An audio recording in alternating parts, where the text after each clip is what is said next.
ஒரு நாள் சிமியோட தெருவில் இருக்கிற எல்லா பறவைகளும் ஒரு பிளான் ஒன்று போட்டிருக்காங்க.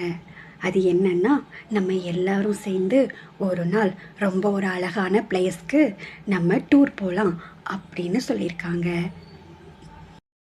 காட்டில் உள்ள எல்லா பறவைகளும் இதுக்கு ஓகே சொல்லிட்டாங்க. அதில் மீனு பறவையோட வீட்டில் அவ்வளவா வசதி கிடையாது. ஆனால் மீனுக்கும் போகணும்னு ரொம்ப ஆசையாக இருந்திருக்கு. அப்புறம் மீனுவும் டூர் போகிறதுக்கு தேவையான பணத்தை எப்படியோ அரேஞ்ச் பண்ணிடுச்சு. அதுக்கப்புறம் டூர் போகிற நாளும் வந்துடுச்சு. அப்புறம் எல்லா பறவைகளும் அன்னைக்கு ரொம்ப ஜாலியாக டூருக்கு கிளம்பிட்டாங்க. அவங்க ரொம்ப உற்சாகமாக இருந்தாங்க. அன்னைக்கு டூரில் எல்லா பறவைகளும் தனக்கு விருப்பமான உணவுப் பொருட்களை சாப்பிட்ருக்காங்க. அதுக்கப்புறம் தான் ஆசைப்பட்ட பொருட்களை எல்லாத்தையும் வாங்கி ரொம்ப ஹாப்பியாக இருந்திருக்காங்க. ஆனால் மீனு கொண்டு வந்திருந்த அமௌண்ட் எல்லாமே காலியாயிடுச்சு. அது யார்கிட்டையும் இதை பற்றி சொல்லவே இல்லை. தனக்குள்ளேயே இந்த விஷயத்த வச்சிட்டு இருந்தது. என்ன மீனு, எதுவுமே வாங்கலையா? ஏன் இப்படி இருக்க? ஏதோ டல்லாக இருந்த மாதிரி இருக்கு. ஐயோ, அதெல்லாம் அப்படி கிடையாது. நான் ரொம்ப ஹாப்பியாக தான் இருக்கேன். என்னதோ சொல்கிற, ஆனால் மூஞ்ச பார்த்தா அப்படி எதுவும் தெரில. ஏதோ பிரச்சனைன்னு நினைக்கிறோம். இல்லை, அப்படியெல்லாம் இல்லை, நான் நல்லா தான் இருக்கேன். எல்லா பறவைகளும் ஒரு ஹோட்டலுக்கு சாப்பிட போயிருக்காங்க. ஆனால் மீனு மட்டும் என்ன சொல்லியிருக்குன்னா, எனக்கு சாப்பாடு வேண்டாம், நீங்கள் மட்டும் சாப்பிடுங்க.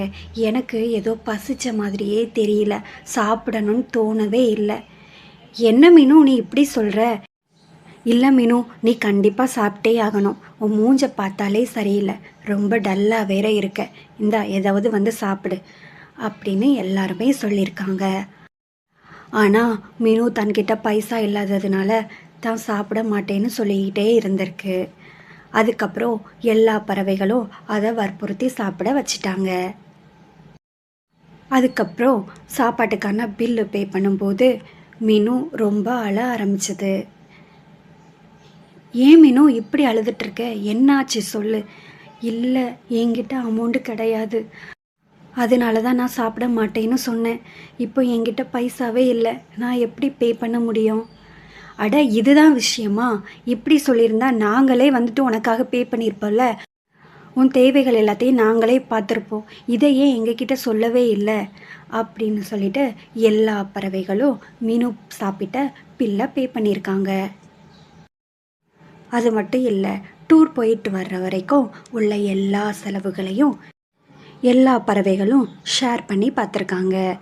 மீனுவும் ரொம்ப ஹாப்பியாக இருந்திருக்கு. உண்மையான சந்தோஷங்கிறது நம்ம வெளியே சுற்றுறதுலையோ நம்ம ஆசைப்பட்டதை வாங்குறதுலையோ கிடையாது. நம்ம கூட இருக்கவங்க ஒரு இக்கட்டான நிலமையில இருக்கும்போது சுற்றி இருக்கிறவங்க ஷேர் பண்ணி அந்த பிரச்சனையை சால்வ் பண்ணும்போது அதில் மிகப்பெரிய சந்தோஷம் இருக்கும் அப்படின்னு எல்லா பறவைகளும் ஃபீல் பண்ணியிருக்காங்க. இந்த கதை உங்களுக்கு பிடிச்சிருக்கும்னு நினைக்கிறேன். பிடிச்சிருந்தா லைக் பண்ணுங்கள், சப்ஸ்கிரைப் பண்ணுங்கள். வேறொரு கதையோடு உங்களை பார்க்க வரேன்.